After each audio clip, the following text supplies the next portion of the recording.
I can't think of a better guest to have on this July 4th weekend than our next guest. He is a true patriot, a great actor, and a pretty good friend, too, Adam Baldwin. Thanks for joining us, Adam.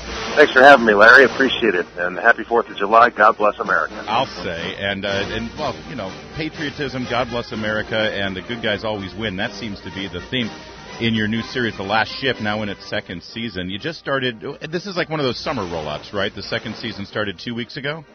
We are a summer show. We are coming back for our second season, and we seem to be a hit.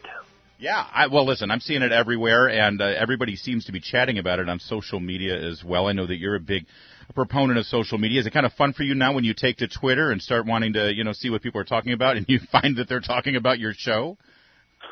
I love the hashtag Fight the Ship. It's a Navy term, meaning use the ship to fight your battle, and we do that quite well with our guided missile destroyer, the Nathan James. And to remind everybody, this is sort of a kind of a post-apocalyptic story. It's set in the future, and you're the last remaining naval ship fighting against a global pandemic and trying to find the cure for the disease. And then every week you sort of get into a lot of different things. Is that a good summation? Yeah, season 1, our mission was to stay alive, find the cure, save the world. And in season 2, I guess I don't want to give away any spoilers, but we do come across some sort of a cure, and we're able to start distributing it. Unfortunately, we find some bad guys that get in our way, and there are some people we call the immunes. Are you immune too? Is one of the promotional taglines. And they, as you know, human nature, Larry, when there are people who can get a little bit of power, they get corrupted pretty quickly. Well, one of the things that strikes me about the show, The Last Ship, is how incredibly courageous and dignified and, I don't know, like a family, the crew of that ship show themselves to be. Not only do they care about the code and they care about America, which doesn't even really exist the way we remember America anymore, but the camaraderie amongst those sailors and the members of the crew on that ship. Did you do a lot of research with people who are working on ships and in the Navy to sort of get that feel? It's very genuine. We have technical advisors that are with us 24/7 when we're in production, and they tell us what we're doing right and what we're doing wrong. We're doing mostly everything right. Honor, courage, and commitment towards the United States Navy, one of the greatest organizations in the history of the planet. And we are very much honored to be a part of them and to have them welcome us into their family. And you know, they're the real deal. I just get to play one on television. Yeah, well, you know, and we have so many members of the military, including the Navy, especially the Navy here in the area. We just did a story this last week about how the Navy continues to be depleted, the fleet's depleted. Marines now have to catch a ride on foreign ships to get to some of their jobs. Knowing with your admiration for the Navy, it's sort of a tough thing to watch in real life compared to what you're encountering on your TV show. Yeah, that's true. That's the political aspect of it. I still... Fortunately, when you talk to the Navy folks directly, they realize how far ahead we are of our adversaries around the world. Yeah. So, fortunately, we have a great big lead. I don't like to see it diminished in these times.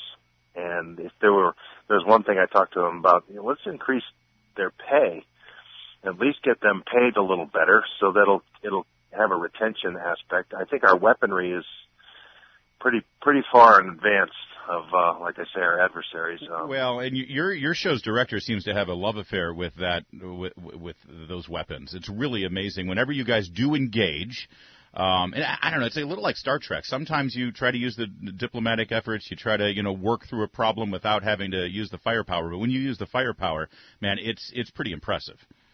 Well, when you think about a Navy guided missile destroyer, it really is, and this is stuff I learned while we were shooting. It's more of a defensive weapon than it is an offensive weapon. It does have minimal offensive capabilities with the Tomahawk missiles. Those are long-range 1,000-mile missiles that are part of the shock and awe campaigns. But everything else is pretty much close in to protect the fleet. Of course, it works against smaller enemies. Yeah. You know, little insurgents with boats and whatnot. But it's a defensive weapon. Much of your show, Adam, much of your character, XO Mike Slattery, you're second in command. And oftentimes you're called upon to be sort of the hammer on the ship. You've got to be the disciplinarian, but at the same time you work with a lot of the relationships and make sure that everybody is, falling in line when they need to fall in line, and that morale is what it needs to be.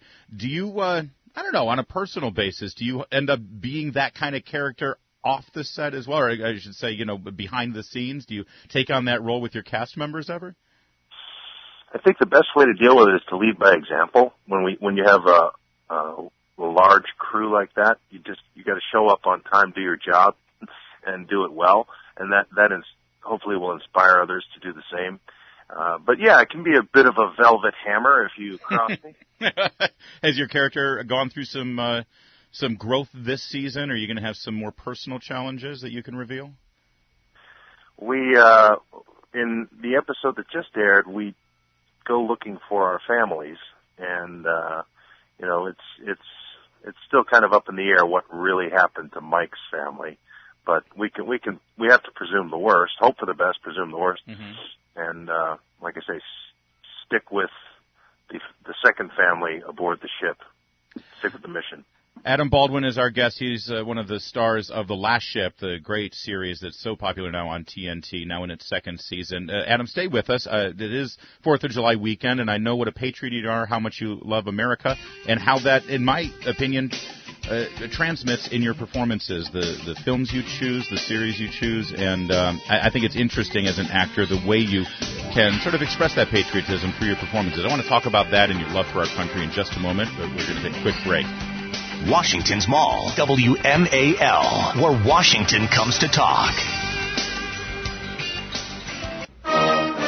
Heading home. Washington's Drive at 5. Now on 105.9 FM and AM 630, WMAL. And we continue with Adam Baldwin, Hollywood actor, Hollywood big shot. You're kind of a big shot now, Adam Baldwin, aren't you? I mean, this is 2 series back to back now. You had Chuck on NBC, and now you got The Last Ship. You kind of like it, don't you? You like being the big dog. I always humblingly or self-humiliatingly ask myself the question: compared to what? Compared to who? But you're playing a heroic military character here. In Chuck, you were very funny, but at the same time, you were in the CIA, and you again were fighting for the good guys there. Is it that directors and casting people, they see you in those roles, and so they want to make sure that they get you in front of the right people to take on those roles, or do you seek them out? I mean, when the radar is up and your agent is asking around, do you prefer to play roles like this? A little bit of both. I think, typecasting, the root of typecasting is casting, which means work. So it's nice to find a niche that you can fill. But for me in particular, I just have been honored and blessed to be playing characters that get to wear the uniform, and hopefully I do it right. And I don't second guess it.